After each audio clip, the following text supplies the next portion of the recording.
मी निघाली होती ताईकडे जायला. बसमध्ये आज इतकी गर्दी होती लेडीजची, असं वाटत होतं की लाडकी बहिणीचे पैसे आले की काय.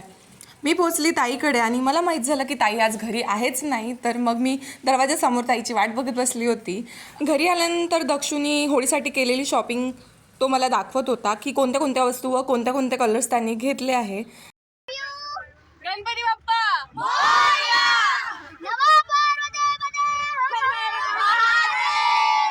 Finally our suspense is over. आम्ही निघालो होतो उज्जैनला जायला. मी तुम्हाला खूप दिवसापासून सांगत होते की आम्ही कुठेतरी चाललो आहे फिरायला. तर आम्ही निघालो होतो उज्जैनला जायला. मी चालले होते ताईसोबत आणि ताईसोबत त्यांची पूर्ण कॉलनी होती. आम्ही उज्जैनला जायसाठी रात्री निघालो होतो 9:30ला. आमच्यासोबत लेडीज व छोटे मुलंच होते आणि जेंट्स काही आले नव्हते. 9:30 आम्ही उमरेडवरून 9:30 वाजताला निघलो आणि आता वाजले आहे 5:30 आणि आम्ही आता सध्या आशापूरला आणि लिटरली खूप जास्त थंडी आहे.